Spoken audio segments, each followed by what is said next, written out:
Nós lemos no livro de Jeremias, bem no início, o chamado de Jeremias. Jeremias foi um profeta de Deus. No Velho Testamento, diferente de hoje, o Espírito de Deus pousava sobre uma pessoa. E essa pessoa tinha a unção e o poder de Deus sobre a vida dela. E ela deveria profetizar sobre o povo. E o profeta era aquele que trazia a palavra de revelação, de exortação, de juízo. Nem sempre era bem-vinda a palavra do profeta, porque muitas vezes ela vinha de repreensão. Mas para aqueles que acreditavam em Deus, a palavra de um profeta tinha um peso muito grande e as pessoas respeitavam muito.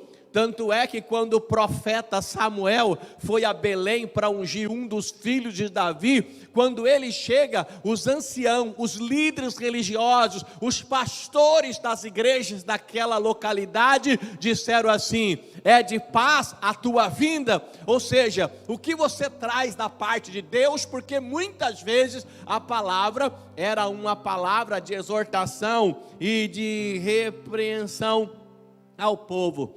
Jeremias foi um profeta que profetizou em uma época bastante complicada do povo de Israel, num período que compreende aproximadamente 630, 650 a 587 antes de Cristo, né? A discrepância, a ordem, né, dos números é porque é antes de Cristo, é contado de forma diferente.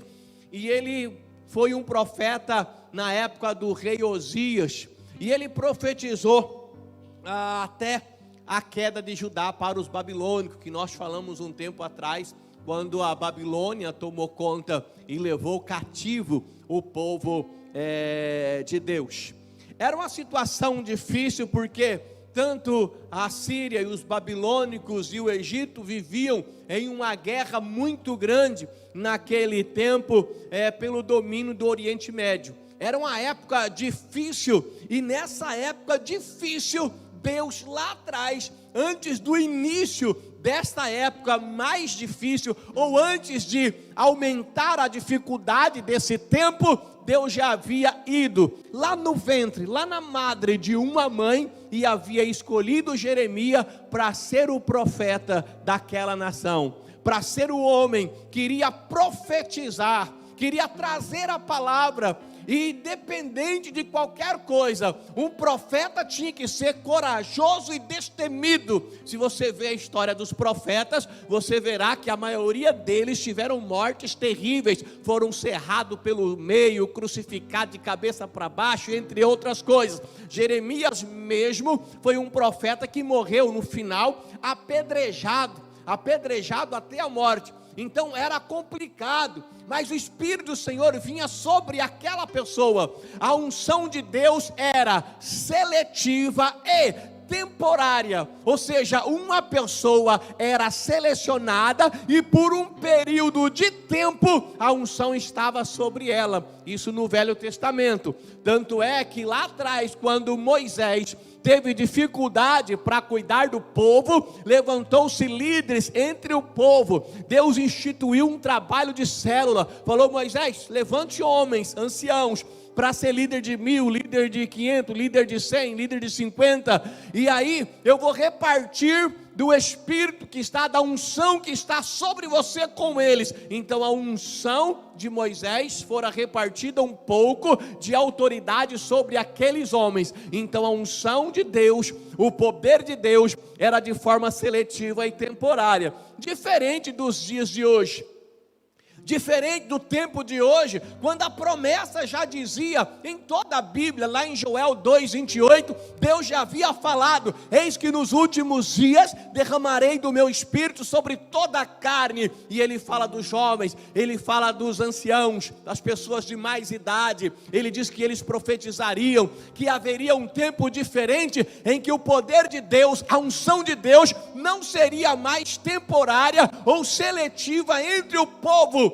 essa promessa vem lá de trás. Aí vem João Batista anunciando Jesus e falando dessa promessa. João Batista vem e diz assim: gente, olha, eu batizo vocês com água, mas após mim vem alguém que não sou digno nem de atar as suas sandálias. Ele vos batizará com o Espírito Santo e com fogo. É um novo tempo, é uma nova época, é uma nova dispensação. O próprio Senhor Jesus Cristo chega para cumprir esta palavra, e foi Ele mesmo que diz: chegará o tempo, e quando Ele se volta à sua própria pessoa, Ele diz assim: e esse tempo já chegou, em que os verdadeiros adoradores adorarão ao Pai em espírito e em verdade, porque eu derramarei, diz Deus, do meu espírito sobre toda a carne.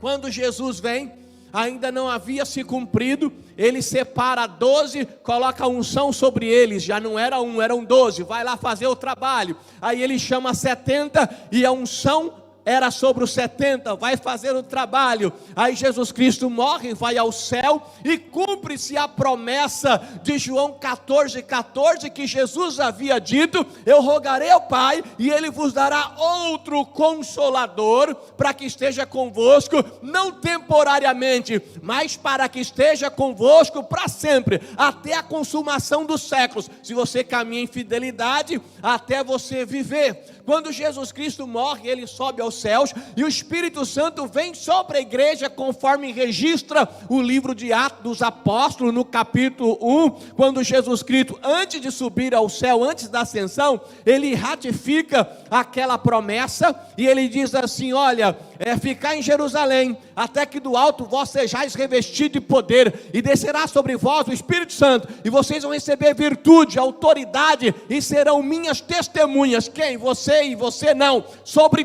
todos aqueles que acreditarem, crerem na promessa. E quando Jesus sobe aos céus, o livro de Atos, no capítulo 2, no versículo 1, diz que estavam todos reunidos no mesmo lugar, esperando a promessa de Deus, cumprindo o que Jesus havia dito, ficar em Jerusalém. E eles estavam reunidos no mesmo lugar, quando de repente ouviu um som como de um vento forte, veemente e impetuoso, que encheu toda a casa em que eles estavam sentados, e fora visto por eles línguas repartidas como que de fogo, e todos começaram a falar em outras línguas, conforme o Espírito Santo concedia que eles falassem. Ou seja, naquele momento, em uma festa judaica chamada Pentecoste, o Espírito Santo vem sobre a igreja, e eles são cheios do poder de Deus no dia do Pentecoste. Por isso a igreja pentecostal.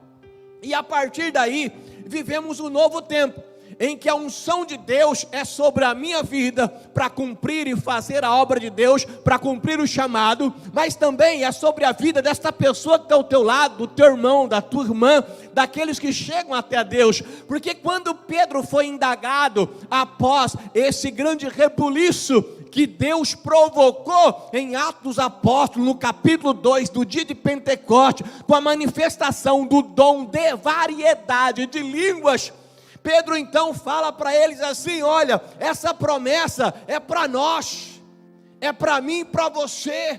Ele diz para aquele povo, mas ele diz assim: é para você que está perto, mas é também para aqueles que estão longe. E depois ele estende até a mim e a você essa promessa: e a todos quanto o Senhor nosso Deus chamar. Você é chamado por Deus. Então a unção do Espírito Santo é promessa de Deus para a tua vida.